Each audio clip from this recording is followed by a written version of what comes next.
Assalamualaikum, selamat datang di MCK Channel. Semoga kalian tetap sehat ya. Yuk kita mulai ceritanya.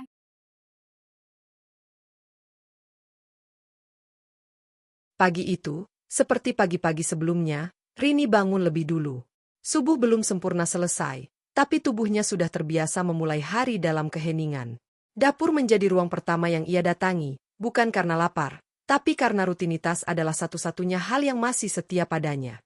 Ia menyalakan kompor dan mulai menanak nasi. Tangannya bergerak otomatis, seakan diatur oleh mesin di dalam dirinya yang tak lagi mengandalkan perasaan. Di rak dapur, ia mengambil telur dan sedikit sisa daging ayam dari malam lalu. Pikirannya kosong, tapi hatinya berat. Bukan karena pekerjaan rumah, bukan juga karena lelah fisik, tapi karena tak ada lagi suara, "Selamat pagi," dari kamar anak-anaknya. Rumah itu kini terasa terlalu besar, terlalu sepi, terlalu asing. Dulu, suara tawa Andra dan Dara selalu memenuhi pagi mereka. Dulu, Dita sering duduk di meja makan sambil bercerita soal sekolah dan mimpi-mimpinya. Tapi sekarang, semua terasa jauh. Mereka masih ada, masih di rumah, tapi seperti hanya tinggal fisik mereka saja. Hati dan perhatian mereka seperti sudah dipindahkan ke tempat lain, ke seseorang lain. Rini duduk di kursi makan, menatap kosong piring yang sudah ia isi. 3 piring untuk anak-anaknya, 1 untuk dirinya, dan 1 lagi tetap kosong. Kursi Bayu masih di sana, tapi tak pernah ditarik lagi. Meja makan yang dulu jadi tempat cerita-cerita kecil di pagi hari kini hanya menyajikan keheningan. Ketika Dara turun dari kamar dan sekilas menatap ke arah ibunya, tak ada sapaan. Hanya langkah tergesa menuju pintu, sambil berseru, "Aku telat, Mama." Rini mengangguk, tak berani bertanya siapa yang dipanggil. "Mama, barusan." Andra menyusul, mengambil roti dari atas meja dan langsung keluar. Sementara Dita tak terlihat sama sekali. Rini mencoba meyakinkan diri bahwa anak-anaknya hanya sibuk, hanya lelah, hanya tumbuh dewasa. Tapi hatinya tahu, semua berubah sejak Bayu mengenalkan Arlina ke kehidupan mereka. Arlina yang muda, energik, selalu tahu cara membuat suasana jadi menyenangkan. Arlina yang pintar mengambil hati anak-anaknya, dengan hadiah kecil, obrolan ringan, dan senyum hangat. Rini merasa kalah, bahkan tanpa diberi kesempatan untuk bertarung. Waktu pertama kali tahu tentang Arlina, Rini tidak langsung marah. Ia tahu dunia berubah, ia tahu laki-laki bisa jatuh cinta lagi, bahkan saat pernikahan masih berlangsung. Tapi yang menyakitkan bukan hanya pengkhianatan Bayu, yang paling menusuk adalah saat anak-anaknya mulai memihak wanita itu. Rini pernah mencoba berbicara pada Dita, memintanya memahami apa yang sedang terjadi. Tapi jawaban anak sulungnya malah membuat Rini tercekat. "Bu, Papa juga berhak bahagia. Arlina itu baik. Dia nggak seperti yang ibu pikirkan." Kata-kata itu seperti merobek dada Rini perlahan. Ia tidak menyalahkan Dita, karena ia tahu anak-anak hanya mencari sosok yang bisa mereka kagumi. Dan sayangnya, di mata mereka, Rini sudah kehilangan cahaya itu. Tubuhnya tak seindah dulu, wajahnya lelah, suaranya jarang meninggi. Ia bukan ibu yang marah-marah atau menuntut. Ia hanya diam, mengamati, lalu kembali menyeduh teh yang tak akan diminum siapa-siapa. Hanya uap dari cangkir itulah yang tetap setia menemaninya pagi demi pagi. Hari-hari berlalu dengan ritme yang sama. Bangun, masak, mencuci, menanti, dan akhirnya tidur dengan mata yang tak sepenuhnya terpejam. Rini mulai hafal suara-suara rumahnya yang kini bukan lagi tentang keluarga, tapi tentang ruang-ruang kosong yang dipenuhi gema. Kadang ia menyapu lantai sambil mengenang saat anak-anaknya berebut remote televisi, atau ketika Dara merengek ingin tidur dengan ibunya. Tapi sekarang, setiap ruangan hanya menyimpan jejak kaki mereka yang semakin menjauh. Rini bukan tak mencoba mendekat, bukan tak mencoba bicara, tapi semua terasa seperti mengetuk pintu yang sudah tak punya kunci. Ia pernah menulis catatan kecil untuk Dita, menempelkan di pintu kamar anaknya. "Ibu masak sop kesukaanmu, ya." Tapi Dita tak pernah menjawab, tak pernah memuji masakan itu seperti dulu. Hanya piring kosong yang kembali ke dapur, tanpa sepatah kata pun. Ia pernah membelikan buku gambar untuk Dara, tapi anak bungsunya hanya berkata, "Aku udah punya yang lebih bagus dari Tante Arlina." Itu bukan sekadar jawaban polos anak-anak. Bagi Rini, itu adalah pengakuan tak langsung bahwa ia sedang tergantikan, perlahan tapi pasti. Bayu tak pernah mengakui hubungannya secara terbuka. Ia tetap bersikap sopan setiap kali pulang ke rumah, mencium kening Rini seperti biasa, dan menanyakan kabar anak-anak. Tapi Rini tahu, ciuman itu sudah kehilangan kehangatannya. Ia bisa merasakannya dalam napas Bayu yang tergesa, dalam tatapan matanya yang sering menghindar, dan dalam nada bicaranya yang hanya sebatas formalitas. Pernah suatu malam, saat Bayu pulang larut dan mengira Rini sudah tidur, ia menerima telepon dari seseorang. Rini hanya bisa mendengar dari balik selimut, tapi nama itu terdengar jelas. "Sayang, aku udah di rumah. Nanti aku kabari ya setelah mereka tidur." Dan saat itu, air mata Rini mengalir tanpa suara. Ia tak ingin bertanya, tak ingin memohon, karena hatinya terlalu lelah untuk berdebat. Ia hanya ingin tetap menjadi ibu dari anak-anaknya, menjaga rumah ini meski fondasinya mulai retak. Ia tak tahu sampai kapan bisa bertahan, tapi ia tahu satu hal, selama anak-anaknya masih butuhnya, walau hanya untuk satu senyuman, ia akan tetap ada. Bahkan jika tak seorang pun mengingat jasanya. Ketika tetangga mulai bergosip, Rini hanya menunduk.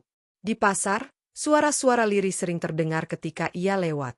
Katanya suaminya punya yang muda, bisik seseorang di belakangnya. Tapi Rini tetap membeli sayur, tetap tersenyum pada penjual tempe, dan tetap membawa pulang belanjaannya seperti biasa. Ia tahu dunia luar bisa kejam, tapi rasa sakit yang paling dalam bukan berasal dari omongan mereka. Yang paling menyakitkan adalah saat anak-anaknya mulai membandingkan. "Tante Arlina lebih ngerti aku, Bu. Dia nggak pernah nyalahin aku," kata Andra suatu hari setelah pulang les. Rini tak membalas.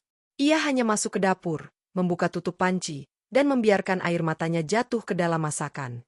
Mungkin itu sebabnya sop hari itu terasa lebih asin. Dara pun pernah pulang membawa boneka baru dan berkata, "Ini dari Mama Lina." Dan panggilan itu, panggilan yang seharusnya hanya milik Rini, kini dengan mudah diberikan pada orang lain. Rasanya seperti kehilangan identitas. Ia bukan lagi ibu, bukan lagi istri. Hanya seseorang yang tinggal di rumah itu, menjadi bayangan di tengah keluarga yang tak lagi menganggapnya pusat. Waktu terasa berjalan lambat bagi Rini, tapi juga kejam dalam kecepatannya menghapus kebersamaan. Hari ulang tahun pernikahan mereka yang ke-18 datang begitu saja, tanpa ucapan, tanpa bunga, tanpa makan malam seperti tahun-tahun sebelumnya. Rini tak berharap banyak, tapi tetap membuat kue bolu pandan seperti biasa. Ia meletakkannya di meja makan, menaruh lilin kecil di atasnya, dan duduk diam sambil menatap jam dinding. Bayu tak pulang malam itu. Anak-anak pun sibuk dengan kegiatan masing-masing. Dita tak keluar dari kamar, Andra menonton film di ponselnya, dan Dara ketiduran di sofa. Rini memandangi lilin yang terus membakar dirinya sendiri sampai habis. Ia tersenyum miris. Seperti dirinya, diam, menyala, lalu lenyap perlahan. Tak ada satupun yang bertanya mengapa ada kue di meja. Tak ada yang peduli kenapa ibunya duduk diam malam-malam sambil menatap api kecil. Momen itu menjadi titik di mana Rini benar-benar merasa sendirian di rumah yang ia rawat selama hampir 2 dekade. Ia bukan lagi bagian dari kebahagiaan, hanya dekorasi yang dilupakan. Keesokan paginya, Rini bangun dengan mata sembab tapi hati lebih tenang. Ia mulai mengumpulkan kekuatannya untuk berdiri bukan hanya sebagai istri atau ibu, tapi sebagai dirinya sendiri. Ia membuka lemari tua di kamar, menarik album-album foto yang sudah lama tak disentuh. Dalam lembaran-lembaran itu, ada kenangan yang mengingatkannya siapa dia dulu. Di sana, ada foto pernikahan mereka, foto Rini mengandung Dita, lalu bersama Bayu dan ketiga anaknya saat mereka piknik di danau. Semuanya terlihat utuh, bahagia, penuh cinta. Rini menyentuh permukaan foto-foto itu, seolah berharap waktu bisa diputar kembali. Tapi ia tahu, masa lalu tak bisa ditarik ulang. Ia hanya bisa memeluk kenangan itu dan mencoba menerima kenyataan. Sore itu, ia duduk di taman belakang rumah sambil membawa album dan secangkir teh. Tak ada yang menemaninya, tapi entah mengapa, untuk pertama kalinya dalam waktu lama, ia merasa damai. Di antara daun yang gugur dan suara angin yang lembut, Rini mulai menulis sesuatu di dalam buku catatannya. Bukan untuk Bayu, bukan juga untuk anak-anak, tapi untuk dirinya sendiri. Sebuah surat kecil untuk mengingatkan bahwa ia pernah dicintai, dan ia masih berhak untuk bahagia, meski hanya dengan dirinya sendiri. Namun kedamaian itu tak bertahan lama. Suatu malam, Dara pulang dari kegiatan sekolah bersama Arlina. Mereka tampak sangat akrab. Rini menyambut Dara di pintu, tapi anak itu berlari melewatinya dan langsung memanggil, "Papa, Mama Lina anterin aku tadi, loh." Kalimat itu menusuk seperti belati. Rini berdiri mematung, sementara Bayu keluar dari kamar dan tersenyum tanpa rasa bersalah. "Terima kasih ya, Lin," katanya ringan. Arlina hanya melambaikan tangan dan segera pergi. Rini ingin marah, ingin berteriak, ingin menangis di depan semua orang, tapi suaranya tercekat. Ia menatap Bayu, berharap ada penjelasan, permintaan maaf, atau setidaknya rasa bersalah. Tapi yang ia dapat hanyalah pandangan datar. Malam itu, Rini kembali ke kamarnya, duduk di tepi ranjang, dan membiarkan air mata mengalir tanpa henti. Ia menyadari, rumah ini bukan lagi miliknya. Bahkan peran sebagai ibu pun mulai digeser perlahan. Ia tak tahu bagaimana melawan, karena yang ia lawan bukan orang asing, tapi bagian dari hidupnya sendiri. Rasa hancur yang paling dalam bukan saat ditinggalkan, tapi saat keberadaanmu dianggap tidak lagi penting. Keesokan harinya, Rini mencoba mencari celah untuk bicara dengan Bayu. Bukan untuk memohon, bukan pula untuk menegur, tetapi untuk memastikan satu hal, apakah dirinya masih dianggap ada. Setelah anak-anak berangkat sekolah dan rumah menjadi hening, ia memberanikan diri masuk ke kamar kerja Bayu. "Mas, bisa kita bicara sebentar?" Suaranya lirih, nyaris seperti bisikan. Bayu menoleh sebentar dari layar laptopnya, lalu mengangguk pelan. Rini duduk di ujung kursi, tubuhnya kaku seperti boneka kayu yang tak tahu harus mulai dari mana. "Aku nggak akan nanya tentang dia, aku cuma mau tahu, apakah kamu masih ingin aku ada di rumah ini?" Bayu diam. Matanya menatap lurus ke arah layar komputer, lalu ke arah jendela. Jawaban yang keluar setelahnya bukanlah jawaban. Hanya helaan napas panjang dan kalimat datar, "Anak-anak butuh kamu." Rini tersenyum pahit. Bukan karena lega, tapi karena jawaban itu hanya menegaskan bahwa kehadirannya hanya dilihat dari sisi fungsional, bukan sebagai istri, bukan sebagai perempuan, bahkan bukan sebagai manusia yang punya hati. Ia berdiri perlahan, mengangguk, lalu keluar tanpa kata. Dada sesak, tenggorokan tercekat, tapi ia menahan semuanya karena itulah yang selalu ia lakukan, menahan. Hari demi hari, Rini menjalani peran sebagai bayangan rumah. Ia ada, tapi tak pernah dilihat. Ia berbicara, tapi suaranya tak pernah masuk ke telinga siapapun. Bahkan Dara kini lebih sering menggambar keluarga yang terdiri dari Papa, Mama Lina, dan dirinya sendiri. Rini melihat gambar itu diam-diam saat membersihkan meja belajar Dara. Tidak ada sosok ibu berjilbab yang biasanya digambar anak-anak kecil. Tak ada dirinya. Hanya siluet 3 orang bahagia yang seolah sudah menggantikan tempatnya. Rini menatap gambar itu lama, sangat lama, hingga matanya panas. Tapi lagi-lagi, ia hanya menyimpan luka itu di dalam hati. Ia mulai menghindari waktu makan bersama, mulai jarang keluar kamar, dan lebih banyak menghabiskan waktu dengan menyulam atau menulis di buku catatan tuanya. Buku itu kini menjadi tempat satu-satunya ia bisa bercerita tanpa dihakimi, tanpa ditinggalkan, tanpa disepelekan. Ia menulis tentang rasa sunyi, tentang tanggung jawab yang berat, dan tentang betapa hancurnya seorang ibu yang melihat anak-anaknya memilih wanita lain sebagai tempat mereka bersandar. Kadang ia berpikir untuk pergi. Tapi kemana? Dan bagaimana bisa meninggalkan anak-anak yang ia lahirkan dari tubuhnya sendiri? Suatu sore yang mendung, Rini jatuh sakit. Tubuhnya menggigil, kepala terasa berat, dan perutnya mual. Ia berbaring di kamar, berharap ada yang menyadari. Tapi tidak ada seorang pun yang mengetuk pintu. Dita pulang terlambat, Andra langsung naik ke kamar, dan Dara sibuk menonton televisi bersama Bayu di ruang keluarga. Rini mendengar suara tawa mereka dari balik dinding kamarnya, dan suara itu seperti gemuruh petir yang menghantam jantungnya. Ia bangkit perlahan, mencoba berdiri dan melangkah ke dapur untuk minum air putih. Tapi baru beberapa langkah, tubuhnya limbung dan jatuh ke lantai. Suara pecahan gelas yang ia pegang tak terdengar oleh siapapun. Ia terbaring di lantai dingin itu selama hampir 10 menit sebelum akhirnya Dara masuk ke kamar mencari mainan. "Bu, kok ibu tiduran di lantai?" tanya anak itu polos. Rini hanya bisa tersenyum lemah. "Ibu cuma capek, Nak." Dara memanggil Bayu, dan akhirnya ia dibantu ke tempat tidur. Tapi tak ada kehangatan, tak ada panik, hanya rutinitas biasa seperti membantu orang asing yang terjatuh. Malam itu, Rini menatap langit-langit kamar, dan untuk pertama kalinya ia bertanya pada Tuhan, "Apa aku sudah benar-benar tak berarti lagi?" Keesokan paginya, tubuh Rini masih lemas, tapi ia tetap bangun lebih awal seperti biasa. Sudah menjadi kebiasaannya untuk tidak bergantung pada siapapun, bahkan pada saat tubuhnya sendiri menyerah. Ia membuat teh hangat untuk dirinya sendiri, meski tangannya gemetar. Di luar, suara tawa Dara dan Bayu yang sedang sarapan bersama Arlina menyusup masuk lewat jendela yang lupa tertutup. Rupanya mereka sarapan di teras, tak mengajak Rini, bahkan tak menanyakan keadaannya setelah jatuh semalam. Rini berdiri di balik tirai, mengintip sebentar. Hatinya seperti dikoyak pelan-pelan saat melihat Dara menyuapi Arlina dengan potongan roti, sambil tertawa lepas. Ia membayangkan adegan itu terjadi 10 tahun lalu. Hanya saja saat itu dirinya yang duduk di posisi itu, dengan darah kecil di pangkuannya. Semua yang dulu miliknya kini perlahan berpindah tangan. Bahkan bayangan kehangatan pun seperti bukan kenangan miliknya lagi, melainkan mimpi orang lain yang kebetulan pernah ia alami. Suatu hari, sekolah Dara mengadakan acara pertunjukan seni. Orang tua diminta hadir untuk mendampingi anak-anak mereka. Rini sangat antusias. Ia menjahit sendiri kostum Dara, memastikan setiap jahitan rapi, setiap detail cantik. Ia bahkan menyisipkan pita kecil berwarna biru, warna favorit Dara. Namun pada hari H, saat ia bersiap berangkat, Dara berkata, "Aku udah janji Mama Lina yang dateng." Kata-kata itu menghentikan langkah Rini seperti tembok batu. "Tapi ibu yang buat kostumnya," jawab Rini dengan suara tercekat. "Iya, tapi Papa bilang Mama Lina lebih ngerti acara beginian," ucap Dara enteng, lalu berlari kecil ke mobil di luar rumah.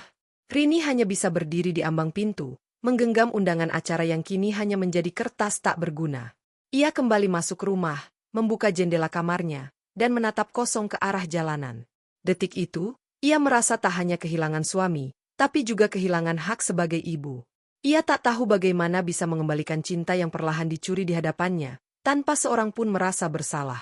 Malamnya, Rini duduk sendirian di kamar, memeluk kostum yang ia jahit dengan penuh cinta. Tangannya menyentuh tiap lipatan kain, seolah mencari sisa-sisa makna yang pernah melekat di sana. Ia menulis di buku catatannya malam itu lebih panjang dari biasanya. Ia menulis, "Tuhan, jika aku buka lagi rumah bagi anak-anakku, bisakah kau beri aku tempat di hatimu saja?" Air matanya jatuh, membasahi halaman buku. Ia tak lagi mencari simpati, tak lagi menunggu pengakuan. Ia hanya butuh tempat untuk menumpahkan luka, karena semakin ia berdiam, semakin sesak dadanya menahan semua yang tak pernah diucapkan. Di luar kamar, ia bisa mendengar suara Bayu tertawa bersama Arlina yang menginap malam itu. Anak-anak pun sudah mulai memanggilnya, "Mama," dengan begitu alami. Seperti tak pernah ada sosok lain yang lebih dulu mengandung, melahirkan, dan membesarkan mereka. Seperti Rini hanyalah perawat sementara yang kini masa kontraknya telah habis.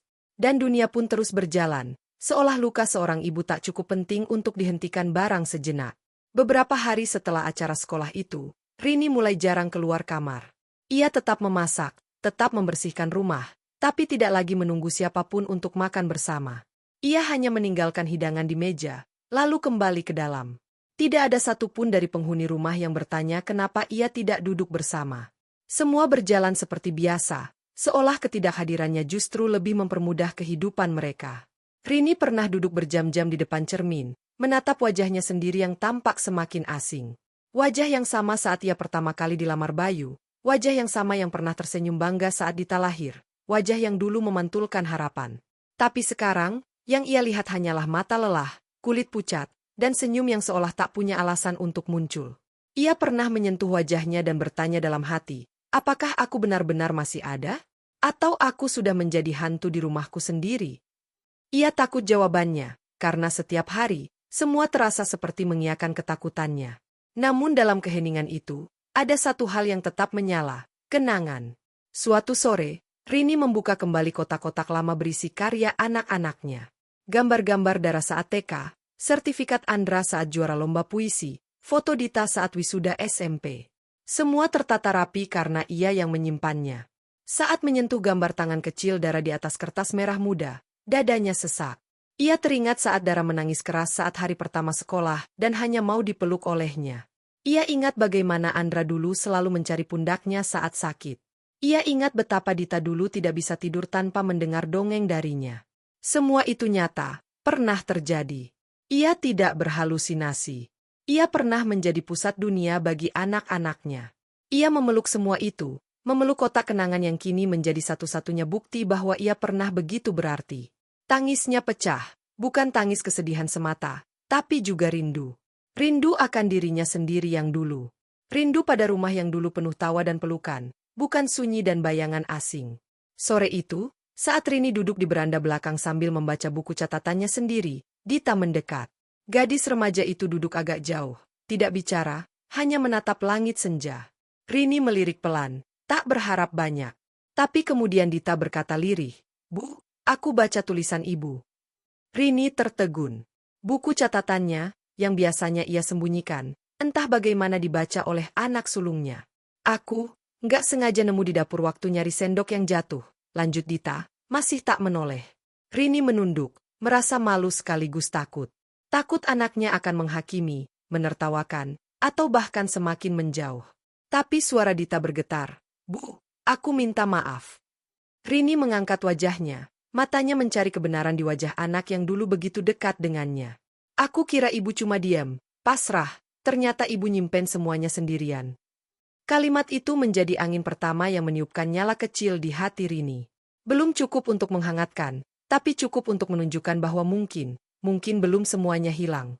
Rini dan Dita duduk dalam diam cukup lama setelah permintaan maaf itu terlontar. Tidak ada pelukan, tidak ada tangisan dramatik. Hanya dua perempuan, seorang ibu dan anaknya, yang saling duduk berdampingan dengan dinding emosi yang perlahan-lahan mulai retak. Kenapa ibu nggak pernah cerita? Tanya Dita kemudian. Matanya menatap lurus ke halaman belakang. Rini tersenyum tipis, pahit, dan jujur. Karena kalian masih anak-anak. Dan karena aku nggak tahu harus cerita dari mana. Kadang, ketika terlalu banyak yang ingin diucapkan, akhirnya jadi diam. Kalimat itu membuat Dita menunduk. Rini melihat jemari anaknya yang dulu begitu mungil, kini mulai panjang dan kuat, bukan lagi milik anak kecil, tapi seorang remaja yang tumbuh terlalu cepat di tengah badai keluarga. Aku sayang kalian. Meski kalian gak lihat itu lagi, lanjut Rini, pelan. Dita menahan napas, lalu berkata, aku lihat, Bu. Tapi waktu itu aku terlalu sibuk nyari figur lain buat jadi tempat sandaran. Papa dan dia, mereka terlihat seru.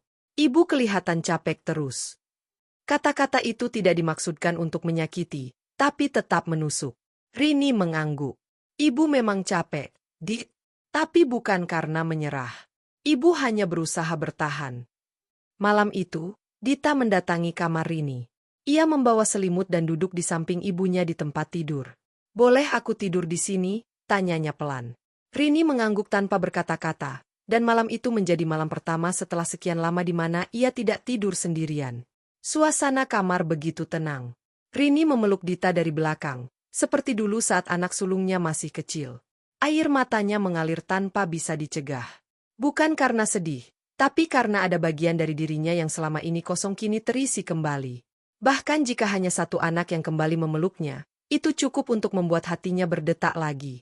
Mereka tidak banyak bicara, tapi kehangatan yang kembali terasa lebih berharga dari ribuan kata maaf. Dalam keheningan malam, Rini menyadari satu hal penting, bahwa meski ia tidak bisa mempertahankan suaminya, dan mungkin kehilangan sebagian dari anak-anaknya, ia masih memiliki satu hal yang paling penting. Cinta yang murni dari seorang anak yang akhirnya melihat ibunya sebagai manusia, bukan hanya sebagai pengurus rumah tangga. Dan itu, cukup untuk membuatnya berdiri lagi esok hari. Hubungan Rini dan Dita mulai membaik perlahan. Mereka sering duduk bersama, memasak bareng di dapur, dan sesekali pergi belanja kebutuhan rumah. Dita yang dulu tak pernah memuji masakan ibunya, kini berkata, Bu, ayam goreng ibu enak banget, ya. Kenapa aku lupa rasanya? Rini hanya tersenyum dan menjawab, karena kamu sibuk mencicipi rasa lain. Jawaban itu diucapkan dengan lembut, tanpa sindiran, tanpa amarah. Namun, luka di hati Rini tetap belum sembuh. Andra masih menjaga jarak, dan Dara, si kecil yang dulu begitu manja, kini lebih sering menggambar Mama Lina di buku catatannya. Tapi Rini tak lagi memaksa. Ia mulai belajar menerima bahwa cinta pun butuh waktu untuk kembali tumbuh. Ia tidak bisa menuntut hati anak-anaknya dalam sekejap, sebagaimana ia pun tidak bisa menghapus seluruh kesedihan dalam satu pelukan. Rini tahu, menjadi ibu bukan tentang seberapa banyak kau dicintai kembali, tapi tentang tetap memberi meski tak diingat. Ia hanya berharap, waktu akan menyembuhkan sisanya. Dan selama masih ada satu hati yang kembali padanya, ia akan terus bertahan. Hari-hari Rini tak sepenuhnya berubah. Rumah itu masih terasa senyap di banyak bagian. Namun ada momen-momen kecil yang membuat napasnya sedikit lebih ringan. Suatu sore, Dita membantunya menyapu halaman. Mereka tak banyak bicara, hanya sesekali saling menatap dan tersenyum. Dan bagi Rini, itu lebih dari cukup. Di sela-sela debu yang berterbangan, ia merasa seperti sedang membangun kembali puing-puing dirinya, dengan bantuan tangan kecil yang dulu ia rawat dan kini mulai merawatnya kembali. Tapi sesekali, luka lama tetap datang menyapa. Seperti ketika Rini melihat Dara duduk di pangkuan Arlina saat menonton televisi. Atau ketika Andra, yang semakin jarang pulang ke rumah, hanya datang sebentar untuk mengambil pakaian, lalu pergi lagi tanpa sepatah kata untuk ibunya. Rini tahu, proses ini tidak instan. Cinta yang retak perlu waktu dan kejujuran untuk bisa utuh kembali. Dan kadang, kejujuran paling menyakitkan adalah bahwa tidak semua anak akan kembali. Namun ia tetap mencoba hadir. Ia tetap memasak makan malam, tetap mengecek suhu tubuh darah setiap malam, tetap menyiapkan baju seragam Andra meski tak pernah dipakai. Ia tidak melakukan itu demi pengakuan. Ia melakukannya karena begitulah cara seorang ibu mencintai, tanpa syarat, tanpa henti. Suatu malam, Dita memberikan Rini sebuah amplop berwarna coklat.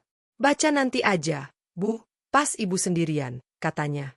Rini mengangguk, meski hatinya dipenuhi tanya. Malam itu, setelah semua tertidur, ia membuka amplop itu di kamar. Isinya adalah sepucuk surat tulisan tangan. Tulisan Dita. Dengan hati-hati, Rini membaca kata demi kata. Di situ, anak sulungnya menuliskan semua isi hatinya. Tentang kebingungan yang ia rasakan saat melihat rumah tangga orang tuanya mulai retak. Tentang bagaimana Arlina begitu pandai meraih simpati anak-anak saat Rini tampak lelah dan diam. Tentang rasa bersalah yang selama ini menghantuinya karena berpihak tanpa benar-benar tahu luka yang dialami ibunya. Surat itu panjang, penuh kalimat yang tak sempat diucapkan secara langsung. Dan di akhir surat, Dita menulis satu kalimat yang membuat Rini tak bisa menahan tangis. "Ibu tetap rumah pertama dan terakhirku. Maaf aku sempat pergi terlalu jauh untuk menyadarinya." Rini memeluk surat itu ke dadanya seperti memeluk bayi. Untuk pertama kalinya sejak semua ini dimulai, ia merasa tidak sendirian. Kata-kata itu menembus sunyi yang selama ini membekukan jiwanya. Kata-kata itu menjadi pelita yang menghangatkan jiwanya yang nyaris padam. Setelah membaca surat itu, Rini menulis balasan untuk Dita. Bukan dalam bentuk surat, tapi dalam bentuk cerita.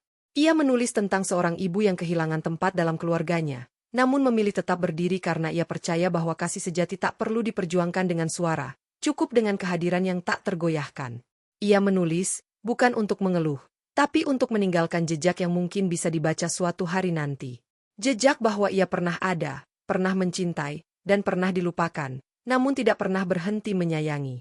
Cerita itu ia simpan dalam buku catatannya, dengan harapan bahwa suatu saat nanti, bukan hanya Dita, tapi juga Andra dan Dara bisa membacanya. Bukan untuk menyesal, tapi untuk mengerti. Karena kadang, anak-anak baru memahami besarnya cinta seorang ibu setelah semua waktu berlalu dan mereka tak lagi bisa menyentuh tangan yang dulu selalu tersedia saat mereka jatuh. Rini menatap keluar jendela. Malam itu langit begitu bersih. Ia tersenyum kecil, lalu memejamkan mata. Untuk pertama kalinya dalam waktu yang lama, ia tidur tanpa beban di dadanya. Beberapa minggu berlalu sejak Rini menerima surat dari Dita. Hubungan mereka semakin dekat, bahkan sesekali Dita mulai berani menyentil Andra dan Dara jika terlalu larut dalam euforia kebersamaan dengan Arlina. Namun, respons keduanya tidak sehangat yang diharapkan. Andra, yang sedang berada di masa pencarian identitas, kerap melontarkan kalimat tajam. "Kita tuh cuma pengen bahagia, Dit. Mama Rini itu cuma bisa sedih, diam terus. Gimana kita bisa nyaman?"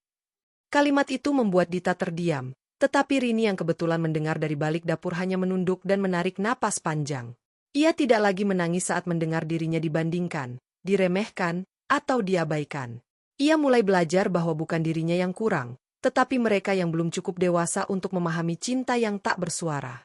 Sore itu, saat Andra kembali ke kamarnya dan Dara tertidur di sofa, Rini duduk sendiri di taman belakang.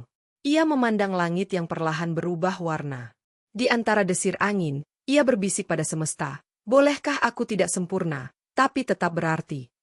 Tidak ada jawaban, hanya gerakan dedaunan yang bergoyang. Tapi itu cukup.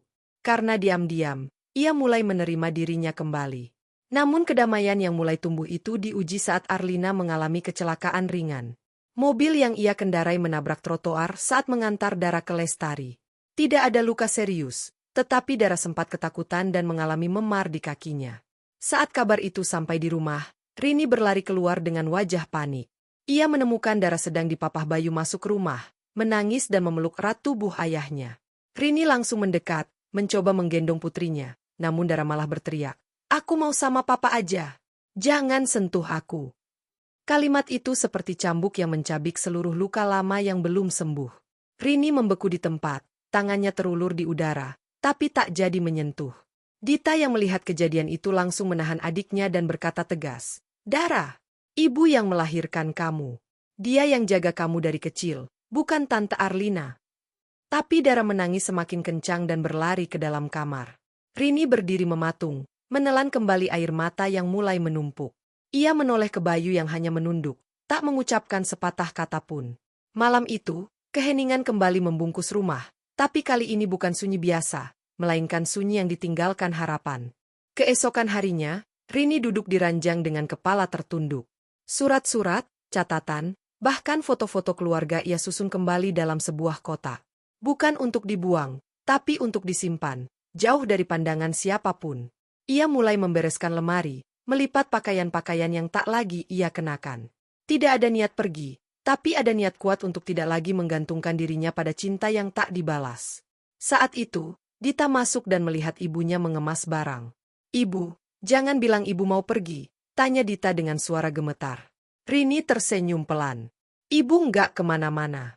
Ibu cuma lagi nyari kembali diri ibu yang hilang." Dita menunduk, lalu memeluk ibunya erat. "Aku takut kehilangan ibu." Rini membalas pelukan itu dengan tenang. "Ibu sudah kehilangan banyak hal, tapi ibu nggak mau kehilangan diri sendiri." Kalimat itu membuat Dita terdiam. Ia tahu, ibunya bukan sedang menyerah, justru sedang berdiri kembali, perlahan tapi pasti. Di luar kamar, Dara mengintip sambil menggigit bibirnya. Ada rasa bersalah yang mulai muncul di hatinya yang kecil. Mungkin belum cukup untuk membuatnya lari ke pelukan ibunya, tapi cukup untuk membuatnya berpikir. Dan kadang, perubahan memang selalu dimulai dari satu pikiran kecil yang tumbuh diam-diam. Beberapa hari setelah kejadian itu, Dara mulai menunjukkan perubahan kecil. Ia tidak lagi menolak saat Rini menyisir rambutnya, meski masih canggung. Suatu malam, saat Rini menyajikan susu hangat, Dara hanya bergumam pelan, "Makasih," tanpa menatap langsung. Tapi bagi Rini, dua suku kata itu seperti embun pertama setelah kemarau panjang. Ia tidak menyahut, hanya mengusap pelan kepala anaknya, dengan harapan bahwa sentuhan itu bisa menghangatkan sesuatu yang selama ini membeku. Hubungan mereka tidak serta-merta pulih seperti dulu. Tapi kini, Dara mulai duduk di meja makan saat Rini menyajikan masakan, walau tetap lebih sering diam. Kadang ia mengamati wajah ibunya diam-diam, seolah mencoba mengingat kembali rasa aman yang pernah ia temukan di pelukan perempuan itu. Rini menyadari bahwa kehadiran Arlina telah menciptakan sosok baru yang sulit disaingi, seseorang yang hadir di saat ia lelah dan sunyi. Tapi ia juga tahu bahwa kasih seorang ibu bukan tentang bersaing, melainkan menunggu. Menunggu dengan penuh cinta, hingga anak-anaknya sadar bahwa cinta tanpa syarat tidak akan pernah bisa digantikan. Suatu pagi, Rini menemukan secari kertas kecil terselip di bawah piring makan Dara. Tulisan tangan mungil itu berbunyi, "Bu, maaf ya kemarin," Dara teriak. "Dara sayang ibu kok, cuma kadang bingung harus gimana." Rini menggenggam kertas itu erat, lalu menutup matanya, menahan tangis yang hampir pecah. Dalam diam, ia melipat surat kecil itu dan menyimpannya di dalam buku catatan yang kini semakin penuh. Sore harinya, Rini duduk bersama Dara di beranda. Ia tidak bertanya soal surat itu, hanya menyodorkan boneka kelinci tua yang dulu menjadi favorit Dara waktu kecil. "Ibu nemu ini di lemari," katanya pelan. Dara memeluk boneka itu, menunduk, dan berbisik, "Aku ingat baunya." Rini tersenyum. "Itu bau rumah," ucapnya. Dara memeluk boneka itu lebih erat, lalu bersandar di bahu ibunya. Hari itu, untuk pertama kalinya sejak lama, mereka duduk tanpa kata tapi dengan pelukan. Pelukan yang tak dijelaskan, tak diminta, tapi sangat dibutuhkan. Dan di antara senja yang mulai merayap, Rini tahu bahwa ia sedang membangun kembali jembatan yang pernah runtuh. Satu anak, satu hati, satu pelukan dalam satu waktu. Malam itu, setelah semua anak tertidur, Rini duduk sendirian di meja makan. Di hadapannya, ada 3 piring kosong. Tapi berbeda dari hari-hari sebelumnya, hatinya tak lagi terasa kosong. Ia merasa ada harapan yang mulai tumbuh kembali di reruntuhan cinta yang dulu. Dita kini sering tidur bersamanya. Dara mulai menyentuh tangannya lagi. Andra masih diam, tapi Rini melihat ada sedikit keraguan di tatapannya, dan itu cukup untuk memulai. Bayu duduk di ruang kerja, tak banyak bicara, seolah melihat perubahan di rumah ini tapi tak tahu bagaimana menanggapi. Rini tidak lagi menanti penjelasan darinya. Ia tidak lagi menuntut cinta yang lama. Ia hanya ingin berdamai. Berdamai dengan keadaan, dengan luka, dan dengan dirinya sendiri. Ia mematikan lampu dapur, lalu berjalan ke kamarnya dengan langkah pelan. Tapi di dada, ada sesuatu yang hangat. Bukan kebahagiaan penuh, tapi kedamaian. Dan malam itu, sebelum tidur, Rini membuka kembali surat dari Dita, membaca ulang kalimat terakhir yang kini ia hafal. Ibu tetap rumah pertama dan terakhirku. Ia tersenyum pelan dan berbisik ke langit-langit. Itu sudah cukup. Rini mulai membiasakan diri dengan kehidupan barunya, bukan sebagai istri yang ditinggalkan, bukan sebagai ibu yang dikalahkan, tetapi sebagai perempuan yang memilih untuk tetap bertahan. Ia tidak lagi berusaha menjadi pusat perhatian. Ia cukup menjadi penyangga diam yang bisa dirasakan ketika semua hal lain runtuh. Dita kini lebih sering berada di rumah. Mereka suka menonton film lama bersama, tertawa kecil sambil mengenang masa-masa saat keluarga mereka masih utuh. Sesekali, Rini bertanya, "Apa kamu masih marah sama papa?" Dan Dita hanya menjawab, "Aku nggak marah, Bu. Aku cuma belajar menerima." Jawaban itu menjadi cermin bagi Rini sendiri, bahwa menerima tidak selalu berarti menyetujui, tapi memilih untuk tidak terus terluka. Andra pun mulai sedikit berubah. Suatu malam, ia pulang lebih awal dan makan malam tanpa banyak bicara. Namun, ketika ia selesai, ia mendekati ibunya dan berkata pelan, "Terima kasih udah masak, Bu." Kalimat singkat itu mungkin tak berarti besar bagi orang lain, tapi bagi Rini, itu seperti pintu yang mulai terbuka kembali. Tak semua anak tahu cara kembali, tapi tak semua ibu tahu cara menunggu sebaik dirinya. Sementara itu, hubungan Bayu dan Arlina mulai mengalami perubahan. Setelah insiden kecelakaan itu, Arlina terlihat lebih jarang datang ke rumah. Mungkin karena rasa bersalah, mungkin juga karena mulai menyadari bahwa ada ruang yang tak bisa digantikannya. Suatu malam, Bayu duduk bersama Rini di ruang tamu, untuk pertama kalinya dalam berbulan-bulan. "Aku nggak pernah tahu kamu menyimpan semua ini sendiri," ucapnya, sambil menatap tangan Rini yang menggenggam cangkir teh. Rini tidak menjawab. Ia hanya menatap lurus ke arah tembok yang penuh bingkai foto keluarga mereka. "Aku juga nggak nyangka, aku bisa kehilangan begitu banyak, hanya karena aku diam," lanjut Bayu. Kali ini, Rini menoleh. "Kamu nggak kehilangan apa-apa, Mas. Aku yang kehilangan kamu, kehilangan anak-anak, kehilangan diriku sendiri." Kalimat itu bukan kemarahan. Itu hanya sebuah kebenaran yang selama ini tersimpan dalam dada. Bayu tertunduk, lalu berkata, "Kalau boleh memilih, aku ingin pulang." Rini mengangguk, pelan. "Rumah ini nggak pernah dikunci. Tapi jangan masuk kalau kamu cuma numpang lewat." Tak ada air mata, tak ada pelukan. Hanya dua orang dewasa yang akhirnya saling menatap tanpa lagi menyembunyikan luka mereka. Hari-hari berikutnya, Rini memilih fokus pada hal-hal yang membuatnya merasa hidup. Ia mulai berkebun kecil di belakang rumah, menanam bunga dan sayur-sayuran. Dara sering ikut menyiram tanaman, walau masih dalam diam. Namun di antara sela-sela tanah yang basah, mereka saling mengisi kembali rasa yang pernah hilang. Dita membantu Rini membuka lapak kecil berjualan kue buatan sendiri secara daring. Ia membuat akun media sosial dan mengambil foto-foto masakan ibunya. "Kita kasih nama, dari dapur ibu," kata Dita. Rini tertawa kecil. "Ibu kira kamu malu punya ibu yang bisanya cuma masak?" Dita memeluk Rini dari belakang. "Aku bangga, Bu. Aku cuma sempat lupa." Kata-kata itu seperti pupuk yang menyuburkan kembali keyakinan Rini bahwa dirinya memang masih dibutuhkan, bukan hanya sebagai pengurus rumah, tapi sebagai jiwa dari tempat bernama keluarga. Ia tahu, tidak semua luka bisa sembuh total. Tapi selama ada yang mau berjalan bersama, maka hidup akan selalu punya arah. Ia tak ingin menghapus masa lalu, cukup menjadikannya pijakan untuk berdiri lebih kokoh. Dan pelan-pelan, ia mulai percaya bahwa cinta yang sejati tidak pernah benar-benar pergi. Ia hanya kadang tersembunyi di balik kesalahpahaman dan waktu yang belum sempat menjelaskan. Pada suatu akhir pekan yang cerah, sekolah Dara mengadakan acara keluarga bertema Hari Ibu. Semua anak diminta membuat kartu ucapan dan membacakannya di panggung. Rini semula tak tahu acara itu akan diadakan. Ia baru mengetahuinya pagi-pagi, saat Dara datang ke kamarnya sambil membawa selembar undangan kecil dan berkata pelan, "Ibu, boleh temenin aku nanti siang?" Rini terdiam. Kalimat itu begitu sederhana, tapi membawa berjuta makna yang menyesak di dada. Ia memeluk Dara, mencoba menahan air mata. "Ibu akan datang, Nak." Siang itu, Rini berdiri di antara para ibu lain, merasa sedikit asing, sedikit gugup. Namun saat giliran Dara naik ke atas panggung, membawa kartu kecil berwarna ungu dan mulai membaca, dunia seolah berhenti. Untuk Ibu Rini, Suara Dara gemetar. Maaf, aku sering lupa bahwa tangan ibu yang pertama kali genggam tangan aku saat aku takut. Maaf, aku pernah marah, pernah nggak dengerin. Tapi sekarang aku tahu, nggak ada mama lain yang bisa kayak ibu. Suara Dara pecah di akhir kalimat, dan Rini menunduk, menutup wajahnya yang basah. Tepuk tangan terdengar, tapi bagi Rini, suara paling penting adalah panggilan Dara yang memeluknya erat, di depan semua orang. Aku sayang ibu. Sepulang dari acara itu, Rini duduk di kamar, membuka kotak kenangan yang dulu ia simpan saat ingin menyerah. Kini, ia tak membukanya dengan luka, melainkan dengan rasa damai. Ia menatap foto-foto lama dan menyadari, meski tak semua bisa kembali seperti dulu, ia tak lagi sendiri.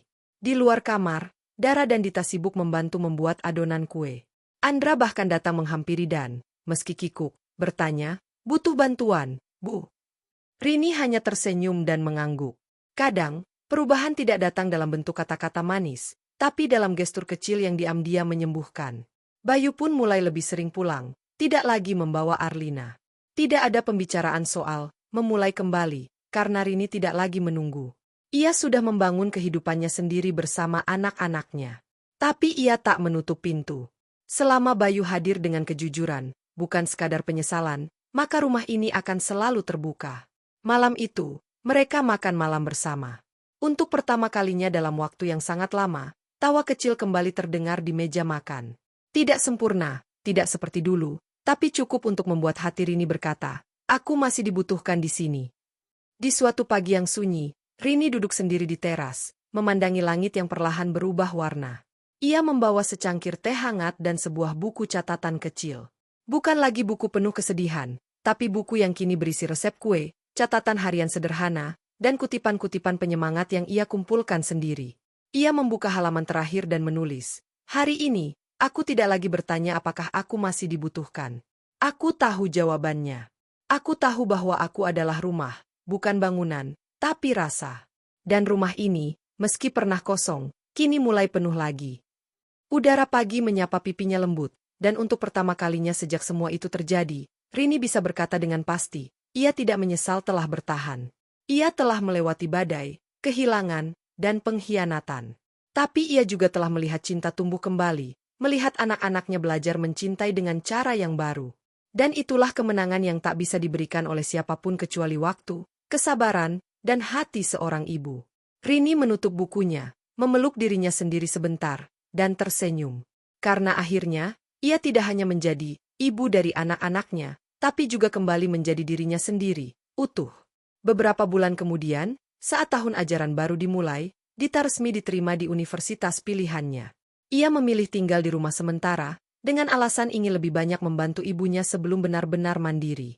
Suatu malam, Rini dan Dita duduk di halaman belakang, menikmati udara malam sambil berbagi cerita.